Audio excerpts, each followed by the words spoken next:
Souvent, ce que je dis, c'est faire de l'aquarelle, c'est comme un peu une méditation. Je ressors de là, puis j'ai l'impression d'avoir fait une sieste de 4 heures. Je vais se reposer.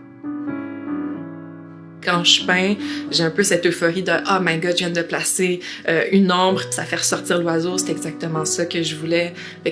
C'est comme reposant puis vraiment satisfaisant à la fois, là.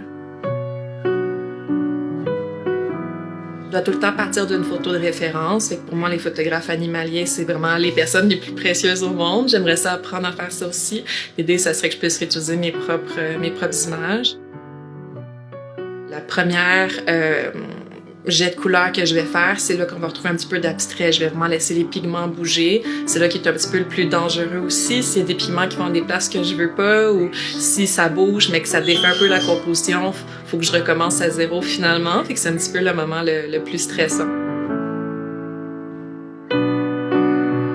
Puis ensuite, au niveau du figuratif, ben, c'est là que je vais essayer de retrouver un petit peu ce qu'on a dans l'oiseau, mais sans faire 100% parfait. Je veux pas que ce soit une photo, une reproduction parfaite, qu'on ait l'impression que c'est une photo, mais plus l'idée qu'on réduit au minimum les traits, les détails, mais qu'on puisse retrouver quand même l'oiseau, là.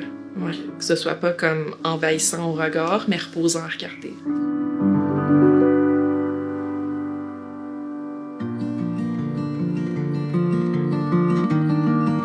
Durant la pandémie, j'ai adopté cet oiseau-là qui est tombé malade. Il a fait une intoxication métaux lourds. Fait que je me suis mis à peindre, puis ça m'aidait aussi à passer à travers ce moment-là.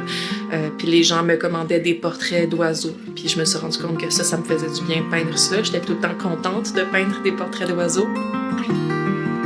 Cette année, je m'étais dit, au lieu de peindre des oiseaux exotiques d'un peu partout à travers le monde, ben, je pourrais me concentrer puis découvrir ce qu'on a au Québec. Je connaissais pas beaucoup les oiseaux de notre région. Au début, j'avais un peu le préjugé que ça va être tous des oiseaux bruns puis noirs, ça va être vraiment ennuyant. Puis finalement, avec cette technique-là, ce qui est le fun, c'est que je pouvais vraiment faire exploser les couleurs, démontrer qu'il y avait plusieurs nuances, qu'on avait des oiseaux vraiment très colorés. Il y a des matins que je sortais de chez moi puis je voyais l'oiseau que j'avais peint la journée précédente alors que j'avais jamais pris l'attention de voir ces oiseaux-là sur mon terrain.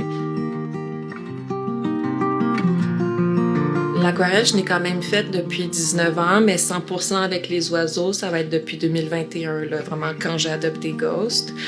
Des fois, je vais changer de médium. À un moment donné, quand je sens que je sature à l'aquarelle, je vais aller essayer d'autres choses comme la poterie. Je n'ai fait beaucoup les 2-3 dernières années. De la peinture sur verre de vin aussi pour donner des ateliers à des résidents sur le territoire. Fait que ça me nourrit également. Quand je sens que là, je viens de manquer 2-3 aquarelles, je suis un peu frustrée, je vais changer de médium, me retrouver un petit peu cette passion-là créatrice, puis je suis capable d'y revenir en étant plus focus puis plus reposée en le faisant, là.